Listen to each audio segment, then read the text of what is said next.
कल प्रधानमंत्री नरेंद्र मोदी जी ने देश को संबोधित किया, कहा कि आप सोना मत खरीदिए, भारत में कोई तेल का कुआं नहीं है, आप लोग जहां जाना है वहां मेट्रो का उपयोग कीजिए।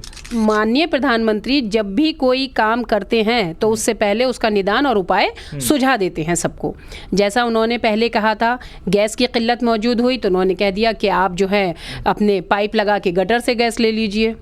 उसी तरह से जब शादियों को कार्यक्रम होया तो उन्होंने कह दिया अभी शादियां मत करिए। तो माननीय प्रधानमंत्री ने पहले ही इंतजाम कर रखा है, 5 किलो राशन वाली लाइन में आप सबको खड़ा करके रहेंगे।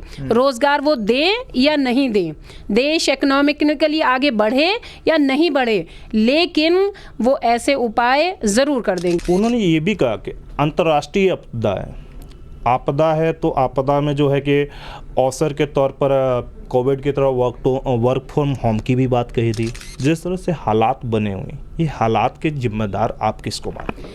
देखिए, ऐसा नहीं है कि देश और दुनिया में पहली बार जंग हुई है, पहले भी जंग हुई है और ऐसी परेशानियां आती रही हैं। लेकिन जहां तक प्रधानमंत्री जी कहते हैं कि मेट्रो इस्तेमाल करिए, कार को पूल यूज़ करिए, यानी आप कार को जो है एक दूसरे के साथ साझा करिए, तो हम तो पहले ही और शुरू से कहते आ रहे हैं कि आप पार्टी और भारतीय जनता पार्टी एक दूसरे के एक ही पार्टी हैं, एक दूसरे की ए और बी टीम है। भाई केजरीवाल भी तो ऐसे ही उपाय लेकर आए थे। नमस्कार, सोशल संवाद में आप सभी का स्वागत है। मैं हूं सिद्धार्थ। कल प्रधानमंत्री नरेंद्र मोदी ने देश को संबोधित किया। उस पर बातचीत करने के लिए हमारे साथ कांग्रेस के निगम पार्षदा नाजिया दानिश जी हैं।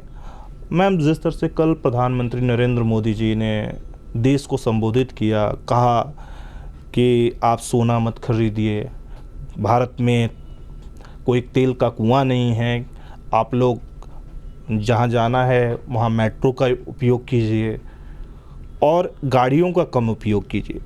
चुनाव ख़त्म हो चुके हैं बंगाल के, आप इस पूरे बयान को कैसे देखती हैं? आपका क्या कुछ कहना है? माननीय प्रधानमंत्री जो है वो जब भी अपने दिल की बात करते हैं तो ऐसे ही पूरे हिंदुस्तान में हड़कंप मच जाता है।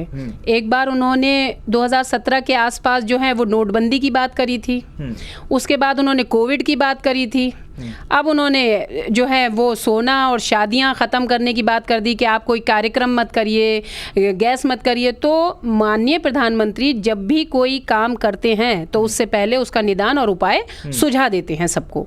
जैसा उन्होंने पहले कहा था, गैस की किल्लत मौजूद हुई तो उन्होंने कह दिया कि आप जो है अपने पाइप लगा के गटर से गैस ले लीजिए। उसी तरह से जब शादियों को कार्यक्रम होया तो उन्होंने कह दिया अभी शादियाँ मत करिए या कोई वो प्रोग्राम मत करिए। कोविड के टाइम में हुआ तो उन्होंने कहा घर में रहिए, सुरक्षित रहिए, वर्क फ्रॉम होम करिए, भले ही तनख्वाह आपको मिले या नहीं मिले।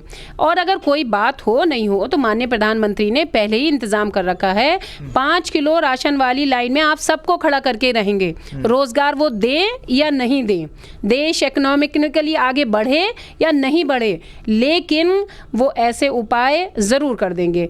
माननीय प्रधानमंत्री जी, केवल ये और आपसे मेरी विनती है कि कृपया ये और बता दें कि सोमवार, बुधवार और बृहस्पतिवार को कौन सी दाल पकेगी, या दाल नहीं पकेगी तो सब्ज़ी कौन सी पकेगी, और अगर सब्ज़ी पकेगी तो उसमें तड़का लगेगा या नहीं लगेगा, रोटी कब खानी है, या फिर पूरी कब बनाएंगे या पराठा कब बनाएंगे। अब आने वाले कुछ समय में माननीय प्रधानमंत्री इस तरह की और घोषणाएं करने वाले हैं।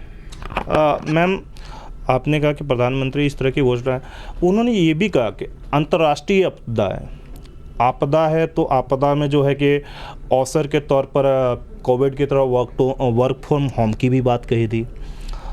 अब उनका कहना है कि ज़्यादा से ज़्यादा, मान लीजिए कि हम लोग सिटी में, दिल्ली के मेट्रो सिटी में बैठे हैं तो यहाँ पर मेट्रो उपलब्ध है, हर जगह नहीं है। मेट्रो की उपयोग की बात कही है, मेट्रो ऐसे भी लोग उपयोग करते हैं, लेकिन जिस तरह से हालात बने हुए, ये हालात के जिम्मेदार आप किसको मानते हैं? देखिए, ऐसा नहीं है कि देश और दुनिया में पहली बार जंग हुई है, पहले भी जंग हुई है और ऐसी परेशानियां आती रही हैं। जब आपका किसी चीज़ पर समझौता होता है और उसके जो हैं लिमिटेशंस या बाउंड्रीज जो हैं वो पूरी नहीं की जाती हैं तो जंग की संभावना आती है।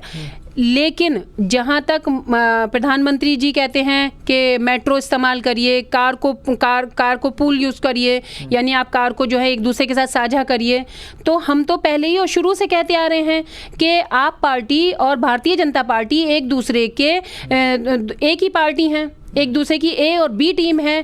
भाई केजरीवाल भी तो ऐसे ही उपाय लेकर आए थे, केजरीवाल भी ऐसी उपाय लेके आए थे। उन्हीं उपायों को आप, इसका मतलब है, रीयूज़ कर रहे हैं या उनको रीपोस्ट कर रहे हैं या उन पे चलने का मशवरा दे रहे हैं। इसका मतलब है कि केजरीवाल जी की रिहाई और केजरीवाल जी ने जो जवाब दिया था कि अब वो जो है अदालत नहीं जाएंगे, इसका मतलब है वो आपस में सहमति बन चुकी है। अब वो जो हैं मिलकर चुनाव लड़ने वाले हैं, बस यही घोषणा होनी बाकी रह गई है। बाकी आम आदमी कहाँ जूझ रहा है और कितना सरवाइव कर रहा है, इस बात से मौजूदा सरकार को कोई मतलब नहीं। सरकार बस ये चाहती है कि हम जो जो स्टेटमेंट बोलते जाएं, आप उसमें अमल करते जाइए। अब आप ये बताइए कि अगर कोई किसी का ऑफिस ऐसी जगह पे है जहाँ पर मेट्रो है ही नहीं, दिल्ली में अभी बहुत सारी ऐसी जगहें हैं जहाँ मेट्रो नहीं पहुँची है, या फिर यूपी में मेट्रो नहीं है, देश के हालात ख़राब है ना, या खाली दिल्ली के हालात ख़राब हैं? दोनों ही बातें मेंशन करें। पूरे देश को संबोधित कर रहे हैं माननीय प्रधानमंत्री जी, तो पूरी देश को अंदर कहाँ कहाँ मेट्रो है, कहाँ कहाँ किस किस की क्या क्या स्थिति है, कैसे किसान हो रहे हैं, कैसे व्यापारी परेशान हैं, कैसा स्टूडेंट परेशान है, रोज़ डिग्रियां लेके हाथ में घूम रहा है। कितनी अजीब सी बात है कि बड़ी बड़ी डिग्री लेकर, जिस पे उसके माँ बाप ने पाई जोड़ी है, उसको ख़रीद के लेने के बाद वो जो है वो चाय या पकौड़ा या ठेला खड़ा करेगा।